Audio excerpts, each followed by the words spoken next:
एक बार जरा सोचकर देखिए, एक ऐसा आदमी जिसके दिमाग में हर टाइम 24 घंटे आइडियाज घूमते रहते हैं और वो उनके पीछे पागलों की तरह भागता रहता है।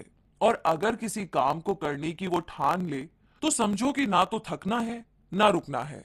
और अगर बीच में कोई प्रॉब्लम आ भी गई तो झट से उससे बाहर निकलकर फिर से उसी रिदम में अपने काम में खो जाना है। और इतना ही नहीं, जब इन महाशय को ये पता चला कि कुछ दिन में मतलब 2 से 3 दिन के अंदर दिवालिया होने वाला है, मतलब इनका सब कुछ खत्म होने वाला है, इस सिचुएशन में भी सरेंडर करने की बजाय या शांत रहने की बजाय आइडियाज, प्लानिंग, स्ट्रेटेजीज, ये उन सब पर काम कर रहे थे। मतलब कौन है ये आदमी और इतना कमाल का जज्बा आया कहां से, मतलब कैसे? वैसे इन सारे सवालों का जवाब आपको मिलेगा आज की इस समरी में, फर्स्ट चैप्टर, जिसमें आप जानेंगे इलॉन की दुनिया के बारे में। तो बात ऐसी है कि साल 2000 में सिलिकॉन वैली और सैन फ्रांसिस्को डिप्रेशन के अंदर डूबे हुए थे, क्योंकि इंटरनेट का जो नशा था ना वो उतरने लगा था। अब जमाना डॉट कॉम का था, जिसके चलते वेंचर कैपिटलिस्ट किसी भी कंपनी इन्वेस्टमेंट में पैसा लगाने से कतरा रहे थे। इस दौर में सिलिकॉन वैली के पास सिर्फ एक क्लिक एड्स का काम ही बचा था। ट्विटर और फेसबुक ने अभी अभी पैर पसारने शुरू किए थे। तो कुछ लोगों का तो ये तक मानना था कि टेक्नोलॉजी की जो ये इंडस्ट्री है अब ठंडी पड़ चुकी है। दूसरी तरफ इलॉन मस्क भी इसी डॉट कॉम मेनिया का एक हिस्सा थे। अपनी कॉलेज की पढ़ाई खत्म करने के बाद उन्होंने जिप2 बनाया और $22 मिलियन कमाए। जिप2 गूगल मैप्स की ही तरह का एक सॉफ्टवेयर था। कॉम्पैक्ट ने जिप2 को 1999 में खरीदा था और मस्क ने इस कमाई को एक और स्टार्टअप x.com खोलने के लिए इन्वेस्ट किया, जो बाद में पेपाल बना। और फिर जब 2002 में ईबे ने पेपाल खरीदा तो मस्क पहले से ज्यादा अमीर हो गए। इलॉन मस्क सिलिकॉन वैली की बजाय लॉस एंजलिस में रहने चले गए थे, जहां पर उन्होंने टेस्ला, स्पेस एक्स और सोलर सिटी बनाई। उनकी कंपनीज इलेक्ट्रिक कार्स, एरोस्पेस और सोलर इंडस्ट्रीज में लीड करती है। रॉकेट, इलेक्ट्रिक कार और सोलर पैनल बनाकर इलॉन मस्क ने फ्यूचर को बदल कर रख दिया। इलॉन की दुनिया में रियलिटी और साइंस फिक्शन मिलकर के एक हो गए हैं। तो इलॉन मस्क की बाकी की टेक्नोलॉजी मिलेनियर से हटकर है। उनका विजन ना बहुत बड़ा है। मस्क कहते हैं कि अगर हम कभी ना खत्म होने वाली एनर्जी का हल ढूंढ ले और मल्टी प्लैनेटरी स्पीशीज बनने की राह में तरक्की कर ले तो ये वाकई में ना बहुत बढ़िया बात होगी। आज मस्क की कंपनी में हजारों लोग काम करते हैं, जिसका नेट वर्थ $10 बिलियन है। और आगे सेकंड चैप्टर में जानेंगे कि इलॉन का सफर कैसा रहा अफ्रीका में। तो बात ऐसी है कि मस्क के जो नाना थे जोशुआ हेल्डीमैन, वो कनाडा से साउथ अफ्रीका तक खुद का जहाज उड़ाया करते थे। वे माइग्रेट होने के बाद अपने पूरे परिवार सहित हमेशा के लिए प्रिटोरिया में सेटल हो गए थे। मगर कभी कभी वे लोग नॉर्वे, स्कॉट और ऑस्ट्रेलिया जाया करते थे। मे हेल्डीमैन और इरॉल मस्क बचपन से ही एक दूसरे को चाहते थे। जब वो बहुत बड़े हुए तो दोनों ने शादी कर ली और उसके बाद जल्द ही इलॉन का जन्म हुआ। तो इलॉन मस्क 28 जून 1971 यानी कि 1971 में पैदा हुए थे। उनके पिता इरॉल मस्क एक सक्सेसफुल इंजीनियर थे और वहीं उनकी मां एक डाइटिशियन थी। इलॉन के अलावा उनके 2 बच्चे और थे, किम्बल और टोस्का। इलॉन अभी सिर्फ 5 साल के ही थे जब उनकी काबिलियत दिखाई देने लगी थी। वो घंटों किताबों में डूबे रहते। The Lord of the Rings और the hitchhiker's guide to galaxy उनकी फेवरेट किताबें थी। उनके पास एनसाइक्लोपीडिया के 2 बड़े सेट रखे थे, जिन्हें वो तब पढ़ते थे जब पढ़ने के लिए किताबें खत्म हो जाती थी। मस्क की फैमिली एक हैप्पी फैमिली थी। प्रेटोरिया में उनके पास बहुत बड़ा घर था। लेकिन जब इलॉन 8 साल के हुए तो उनके माँ बाप का तलाक हो गया था। वो और उनके भाई किम्बल अपने पिता के साथ रहने लगे। उनके पिता खुश मिजाज यानी कि हैप्पी पर्सन नहीं थे, इसीलिए इलॉन को कभी भी अपना बचपन खुशहाल नहीं लगा। इलॉन जब 10 साल के थे तब उन्होंने पहली बार कंप्यूटर देखा और वो इसे देख करके इतना ज्यादा हैरान हुए कि उन्होंने अपने पिता से अपने लिए एक कंप्यूटर खरीदने की जिद की। और जब उनके पिता उनके लिए कंप्यूटर लेकर आए तो पूरे 3 दिनों में इलॉन ने बेसिक प्रोग्रामिंग सीख ली। इलॉन अपने भाई किम्बल और कजन पीटर, लैंडन और रस रिवे के बहुत करीब थे। वो उनके साथ मिलकर के होम मेड रॉकेट और एक्सप्लोसिव बनाया करते थे। उन सबको एक साथ लंबी ट्रेन ट्रिप्स पर जाना और डंजीनियंस और ड्रैगन्स खेलना भी बहुत पसंद था। पर जब इलॉन स्कूल जाने लगे तो वहां पर उनका एक्सपीरियंस कुछ डिफरेंट था। स्कूल में उन्हें अक्सर बुली किया जाता था। एक बार तो उनके साथ ऐसा दर्दनाक हादसा हुआ जिससे उन्हें गहरा सदमा लगा। इलॉन सीढ़ियों पर बैठे हुए कुछ खा रहे थे जब एक लड़के ने उन्हें पीछे से सर पर लात मारी और एक जोर का धक्का दिया। इस धक्के से इलॉन सीढ़ियों से गिर पड़े। इसके बाद उस लड़के ने उन पर मुक्कों की बरसात शुरू कर दी। उन्हें इतनी चोट आई कि तुरंत उन्हें अस्पताल ले जाना पड़ा। खून से वो लथपथ हो गए और अब उन्हें पूरी तरह से ठीक होने में पूरा 1 हफ्ता लगा और उसके बाद ही वो स्कूल जाने लायक हुए। तो पूरे 4 सालों तक इलॉन उसी खौफ के साए में जीते रहे। स्कूल का वो बदमाश गैंग बेवजह ही इलॉन को हर वक्त परेशान किया करता था। आखिरकार उन्हें अपना स्कूल बदलना पड़ा। जब इलॉन 17 साल के हुए तो उन्होंने साउथ अफ्रीका को छोड़ने का मन बना लिया। उन्हें लगता था कि अमेरिका में उन्हें अपने लिए बेहतर मौके मिल सकते हैं। साथ ही उन्हें सिलिकॉन वैली भी पसंद थी। तो जब उनके परिवार को कनाडा की सिटीजनशिप मिली तो इलॉन को निकल भागने का एक मौका मिल गया था। तो इसी के साथ थर्ड चैप्टर में हम जानेंगे इलॉन का सफर कनाडा में कैसा रहा। कनाडा में अपने शुरुआती दिनों में इलॉन मस्क को काफी मुश्किलों का सामना करना पड़ा। जब वो घर से कनाडा जाने के लिए निकले तो उनके पास वहां पर रहने का कोई ठिकाना नहीं था। उन्होंने वहां पर अपने कुछ रिश्तेदारों को खोजा और किसी तरीके से रहने का बंदोबस्त कर लिया। अपना 18वां जन्मदिन उन्होंने कुछ पड़ोसियों और रिश्तेदारों के साथ में मनाया जिन्हें वो ठीक से जानते तक नहीं थे।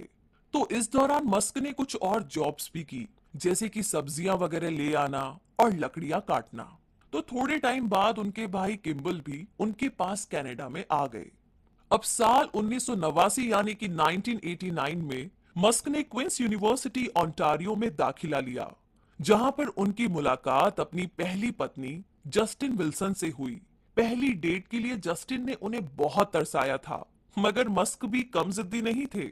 जस्टिन ने बाद में कहा कि इलॉन किसी को भी अपना दीवाना बना सकते हैं।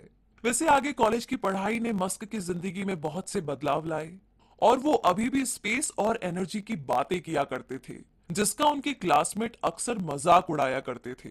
मस्क उन लोगों से मिले जिनसे उनके विचार मिलते थे।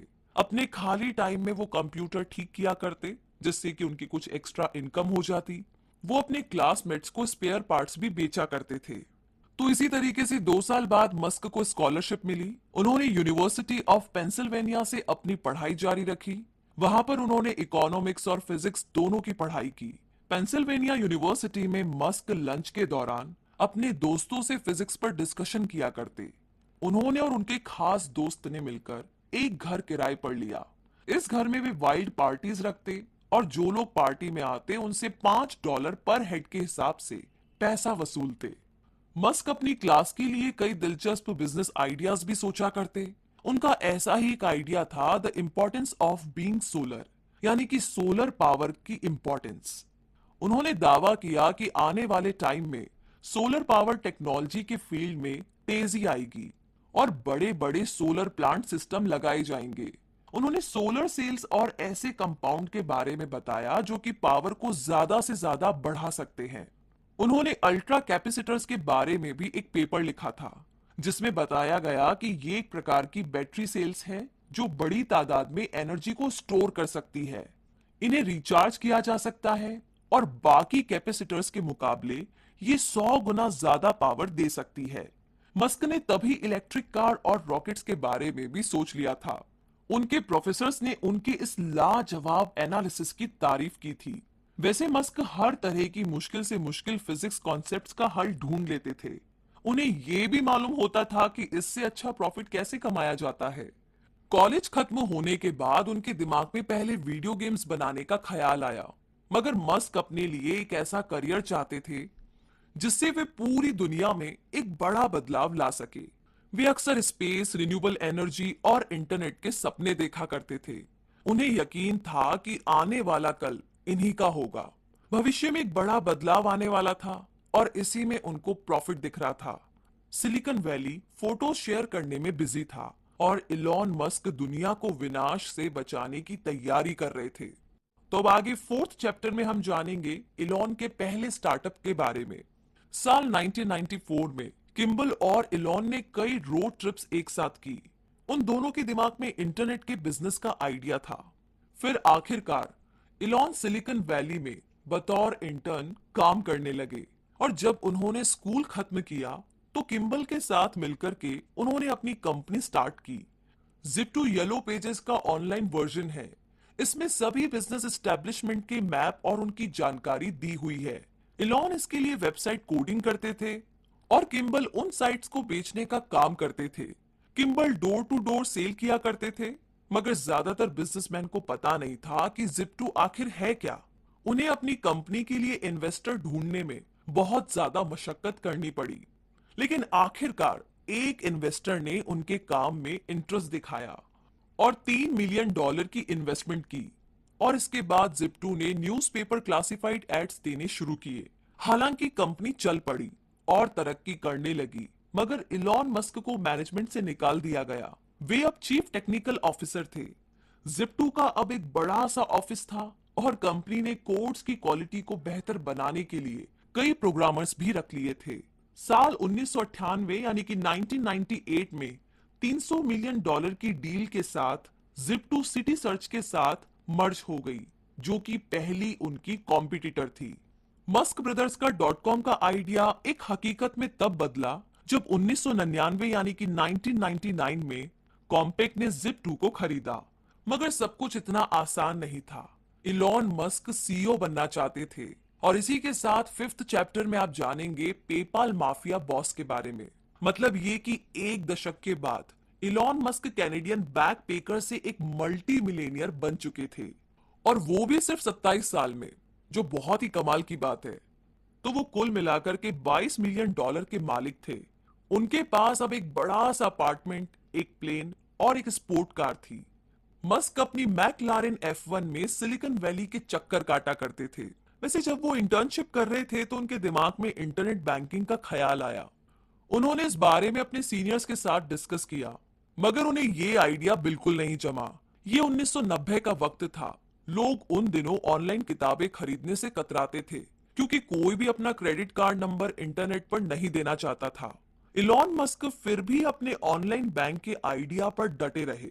अपने इस नए प्रोजेक्ट पर उन्होंने $12 मिलियन इन्वेस्ट किए। उन्होंने इस ऑनलाइन बैंकिंग साइट का नाम x.com रखा। उनके एक को फाउंडर ने कहा, यही वो खूबी है जो इलॉन मस्क को बाकियों से अलग करती है। वो रिस्क लेकर के अपनी जिम्मेदारी पर इतनी बड़ी रकम लगा रहे हैं, और इस तरीके की डील फायदा भी दे सकती है या फिर उन्हें कंगाल भी कर सकती है। तो जिप2 एक साफ सुथरा सा प्रैक्टिकल आइडिया था, मगर x.com ने तो बैंकिंग इंडस्ट्री को बदल कर रख दिया। इलॉन मस्क इस बिजनेस में सिर्फ अपने पैशन को लेकर उतरे थे। उन्हें लगता था कि बैंकर्स का तरीका बिल्कुल गलत है और वे उनसे बेहतर कुछ कर सकते हैं। तो इसी तरीके से इलॉन मस्क ने जिप2 को एक फायदेमंद इन्वेस्टमेंट के रूप में कैपिटलिस्ट के सामने पेश किया। लोगों को इसके बारे में यकीन दिलाने के लिए उन्होंने पावरफुल स्पीच दी और इंजीनियर्स को अपने साथ काम करने के लिए एनकरेज किया। तो x.com अब एक्चुअली में फाइनेंस सर्विस कंपनी बन गई। इसमें banking licence, mutual fund licence और FDIC इंश्योरेंस जैसी सुविधाएं मौजूद थी। नवंबर 1999 में साइट इंटरनेट पर लाइव हुई। मस्क उस दिन अपने ऑफिस में पूरे 48 घंटे तक रहे, क्योंकि वे चीजों को अपने सामने ही स्मूथली चलते हुए देखना चाहते थे। x.com ने क्रांतिकारी पेमेंट इजाद किया, जिसे पेपाल नाम दिया गया। इसमें किसी को पैसे भेजने के लिए सिर्फ उसका ईमेल एड्रेस ही काफी था। कुछ महीनों के अंदर ही पेपाल को 2 लाख क्लाइंट्स मिल गए। पैसे के लेन देन का ये बड़ा आसान तरीका था, जबकि बैंक्स इसी प्रोसेस में कई दिन लगा देते थे। मार्च 2000 में x.com अपने कॉम्पिटिटर कॉन्फिनिटी के साथ मर्ज हो गई। मस्क के पास अभी भी कंपनी के ज्यादातर शेयर थे और कंपनी का नाम भी नहीं बदला गया। मगर फिर X.com और कॉन्फिनिटी की अनबन होने लगी, जिसकी वजह थी दोनों का अलग कल्चर और डिसीजन मेकिंग। तो एम्प्लॉयज के एक ग्रुप ने मस्क को कंपनी से बाहर करने की प्लानिंग बना ली। मस्क के बदले वे कॉन्फिनिटी के पीटर थियल को सीईओ बनाना चाहते थे। इसी दौरान मस्क अपनी पत्नी जस्टिन के साथ हनीमून मना रहे थे। तो उन्हें जब इस बात का पता लगा तो उन्होंने कंपनी को अपने फैसले पर दोबारा सोच विचार करने की गुजारिश की। मगर तब तक बात हाथों से निकल चुकी थी। उन्हें पता चला कि कंपनी अपना फैसला ले चुकी थी। मस्क उस कंपनी में अपनी पावर खो बैठे थे, जिसे उन्होंने ही शुरू किया था। जून 2001 में X.com पेपाल के नाम से रीब्रांड की गई। कंपनी एडवाइजर के तौर पर मस्क की नौकरी सिक्योर थी। उन्होंने और पैसे का इन्वेस्टमेंट किया। अपना स्टेक बढ़ाकर वे पेपाल के सबसे बड़े स्टेक होल्डर बन गए। इस वक्त तक उनका डॉट कॉम का बुखार अब उतरने लगा था। बाकी टेक्नोलॉजीज कंपनीज बेचने की जल्दीबाजी में लगी थी। आगे मस्क ने बोर्ड को ऑफर्स ठुकराने के लिए मना लिया था। पेपाल का एनुअल रेवेन्यू बढ़कर के $240 मिलियन हो चुका था। अभी अपने पैरों पर मजबूती से खड़ी कंपनी बन चुकी थी, जो कि अब पब्लिक हो सकती थी। और तभी 2002 में पेपाल को ईबे से $1.5 बिलियन का ऑफर मिला। ये एक बहुत बड़ा और शानदार ऑफर था। टैक्स काटने के बाद भी मस्क पूरे $180 मिलियन अपने पास रख सकते थे। तो पेपाल डॉट कॉम बबल से बच निकला था। ये सब मस्क की बिजनेस इंस्टिंक्ट और टेक्नोलॉजी ट्रेंड में उनकी कुशलता का नतीजा था। 9/11 के हमले के बावजूद कंपनी ने एक सक्सेसफुल आईपीओ बनाया। भले ही टेक्नोलॉजी इंडस्ट्री डाउन हो गई, मगर पेपाल एक विनर बनकर उभरा। और इसी के साथ आगे 6th चैप्टर में हम जानेंगे कि स्पेस में चूहे की क्या कहानी है। मतलब ये कि जून 2001 में इलॉन मस्क जब अपने 30वें साल में थे, तो वे और उनकी पत्नी सिलिकॉन वैली को छोड़कर लॉस एंजलिस में शिफ्ट हो गए। उनका बनाया पेपाल एक सफल प्रोजेक्ट रहा था। तो अब वो अपने सपने स्पेस ट्रैवल और रॉकेट शिप्स पर ध्यान दे सकते थे। और इसके लिए लॉस एंजलिस से बढ़कर के कोई और बढ़िया जगह हो ही नहीं सकती थी, क्योंकि वहां का मौसम एरोनॉटिक्स के लिहाज से काफी अच्छा था। मस्क ने अपने जैसे ही कुछ लोग ढूंढ लिए। उन्होंने मार्स सोसाइटी नाम का एक ग्रुप भी ज्वाइन कर लिया था, जो मार्स पर जीवन की संभावना तलाश रहा था। ट्रांस लाइफ नाम से इस ग्रुप का एक प्रोजेक्ट भी था। ये एक कैप्सूल के आकार का बनने वाला था, जो कि अर्थ के चक्कर लगाए, और इसके क्रू मेंबर्स चूहे बनने वाले थे। मस्क ने $5 लाख मार्स सोसाइटी और इसके प्रोजेक्ट के लिए दिए। उन्होंने सुझाव रखा कि ट्रांसलाइफ मिशन को मार्स तक ही एक्सटेंड करना चाहिए। एक दिन इलॉन मस्क नासा की वेबसाइट ब्राउज कर रहे थे, तो उन्हें बड़ी गहरी निराशा हुई, क्योंकि मार्स एक्सप्लोरेशन का कहीं पर भी कोई भी एग्जैक्ट शेड्यूल या पुख्ता प्लान नहीं दिया गया था। तो इलॉन ने एरोस्पेस पर कई किताबें पढ़ी। उन्होंने रॉकेट शिप को प्लान करने के लिए टैलेंटेड इंजीनियर्स को अपने साथ काम पर रखा। उन्होंने कम बजट वाले रॉकेट्स का परफॉर्मेंस स्टडी किया, और उस टाइम के रॉकेट सिर्फ रशियन बनाते थे। बोइंग और लॉक हील बहुत ज्यादा महंगे थे और बड़े से बड़े सैटेलाइट्स उठा सकते थे। तो मस्क का आइडिया था कि कुछ सस्ते रॉकेट्स बनाए जाए, जो कि रिसर्च और कमर्शियल इस्तेमाल के लायक हो। तो जब ईबे ने पेपाल खरीदा था, तो मस्क ने इस डील से $100 मिलियन की कमाई की थी। उन्होंने ये सारा पैसा मार्स के लिए रॉकेट शिप बनाने में लगा दिया। आगे जून 2002 में स्पेस एक्सप्लोरेशन टेक्नोलॉजी बनाई गई। इसमें इलॉन के साथ मार्स सोसाइटी के मेंबर और लॉस एंजलिस के वो सारे लोग जुड़े जो कि स्पेस एंथुजियास्टिक थे। स्पेस एक्स को लेकर के इलॉन बहुत एक्साइटेड थे। हालांकि इस दौरान उनके परिवार में एक बहुत ही दुखद घटना घट गई। उनकी पत्नी जस्टिन ने एक बेटे को जन्म दिया था, जिसका नाम नेविडा अलेक्जेंडर मस्क रखा गया था। लेकिन 10 दिन के अंदर ही वो बच्चा चल बसा। अब हुआ यूं कि एक रात इलॉन और जस्टिन ने बच्चे को बिस्तर पर सुलाया। नेविडा गहरी नींद में पीठ के बल सो गया था। जब कुछ देर के बाद उसके पेरेंट्स उसे देखने गए, तो उन्होंने पाया कि उसकी सांसें नहीं चल रही थी। डॉक्टर्स इसे सडन इन्फेंट डेथ सिंड्रोम कहते हैं। तो जब तक पैरामेडिक्स बुलाए गए, तब तक दिमागी रूप से बच्चे की मौत हो चुकी थी। उसके दिमाग में ऑक्सीजन की सप्लाई नहीं पहुंच पाई थी।